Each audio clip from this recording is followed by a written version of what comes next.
So I really had to sit down and think about what are my 3 daily habits that make me feel beautiful and empowered to live my best life.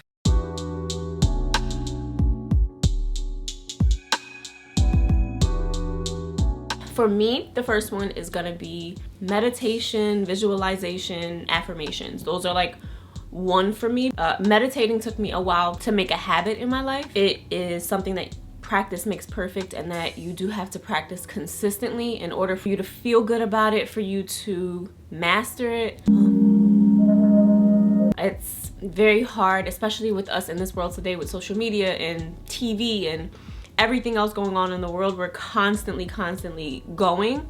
So it is really hard to kind of relax your brain. I've noticed that when I am consistent at meditating and visualizing and doing my affirmations, I feel amazing. And I do couple that all as one, because on any given day, sometimes I don't feel like meditating. Sometimes I sit to meditate, and instead of trying to shut my brain off, I close my eyes and I visualize my future.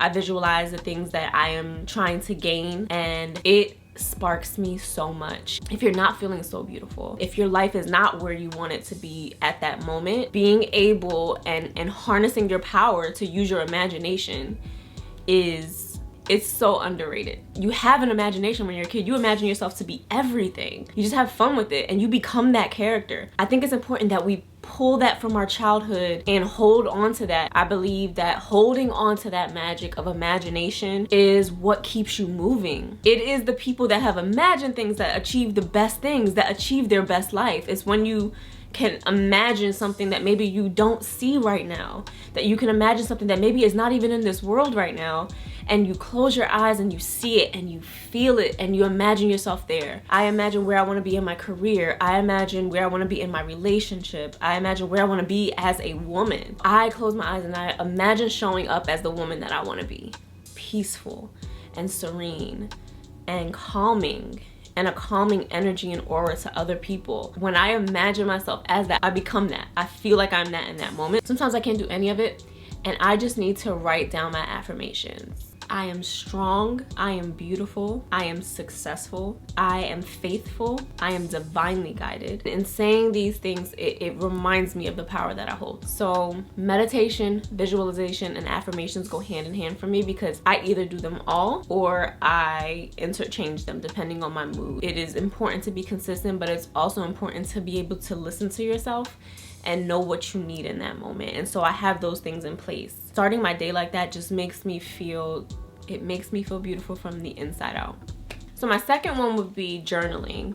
Now this I've done on and off for maybe like 7 years now. Just in the last year or so, I have become consistent every morning journaling, just trying to journal my thoughts and feelings. I used to be a little embarrassed to journal and really write down all the crazy things I'm thinking. I've realized that when I write it down and I get to read it back, it becomes a little more clear to me. And sometimes just getting it out, I realize how in my head I am and how much I'm making myself believe things that are not true. My journal just allows me to express myself, whether I'm angry, whether I'm sad, whether I'm at peace or happy about something. It allows me to express that. And again, being an entrepreneur, building my brand myself, I don't always have someone around. And so my journal is like one of my best friends. Along with doing these videos, I get to talk about these things, but my journal hears a lot. So journaling is something that allows me to get those feelings out instead of being stuck in my head about it. I also write down the things that I want to come true. Just like my affirmations and my visualizations, I also write down the things that I am speaking into existence. Peace, health, success, and abundance, speaking love, unconditional love. So I do that every day. And the days that I do miss it, I feel it. Lastly, I would say my platform. I created my platform so that I had an outlet, a place where I can talk about my journey, a place where I can talk about the things that I've went through, that I'm going through, and connect with other women that are going through or have been through similar things. When I'm doing it right, and when I say doing it right, meaning I am being my most authentic self. I am being as vulnerable as I wanted to be when I started this platform. I'm being honest and transparent. It is the most healing therapy for me. When I share my vulnerabilities and I share the things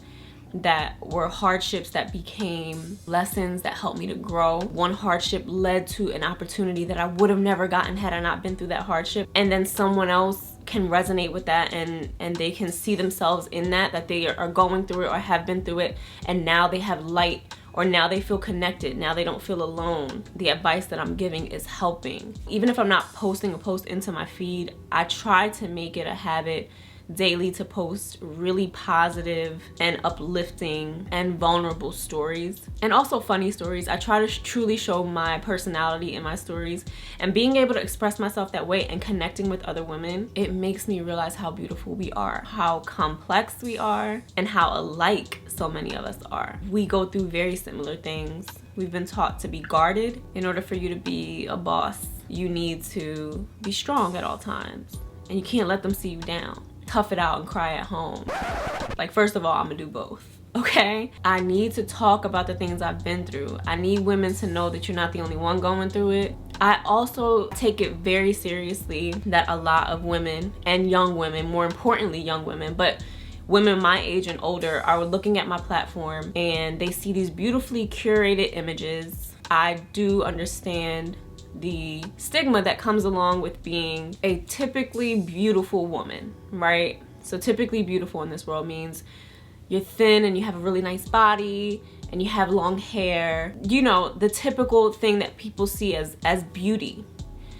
And when they see something like that, they think that your life is perfect. While I am huge on great quality content, I still do my best to be absolutely vulnerable about the hardships I'm going through, that I've went through, that I'm heading into, because no matter what you consider beautiful physically, we are all working on ourselves. We are all growing.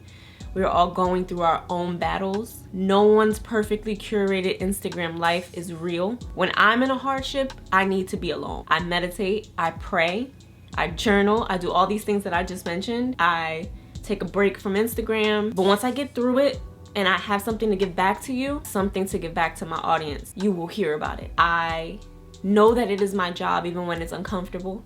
Even when I might receive backlash from someone else who's like, that's not a real issue. Well, I know that if I'm going through it and I struggle through it, there's somebody else in this world that's struggling through it too, and that feels the same way. Like, they can't talk about it. They're not supposed to talk about it, because that, compared to world hunger, is not really an issue. And that's not true. Everything that you are feeling is valid. You're feeling it for a reason. And whether it's an unhealthy reason or whether it's an actual, like, yeah, that's a problem, you still have to tackle it, and you still need to figure out how to feel better about it. Swallowing those feelings, feeling guilty about your feelings, and feeling like you should not have those feelings, it doesn't fix it. Now you're just feeling it, but you feel ashamed. On top of feeling what you felt, now you feel ashamed about feeling it, and it just like spirals. Once you overcome a hump, give back. Help somebody else. Tell them what you did. Share your light. It is taking my power that I found in the years of meditation and prayer and reading and workshops. It's taking everything that I feel I've overcome and giving that to another woman to be like, hey, you can do it too. You're not the only one, and it's okay. That is what makes me feel the most fulfilled, like I'm living my best life, and the most beautiful when I can relate and connect to other women that are going through the same things. My ending message is, find you a good spiritual, self-loving practice, meditation, visualization, affirmations, reading, journaling, and, you know, sharing our light adds light to someone else's life. You may not see it, they may not thank you, they may not say anything, but you are helping somebody. So I'll end this just like I end all of my YouTube videos. Keep living in love, in light, and in your truth. Bye.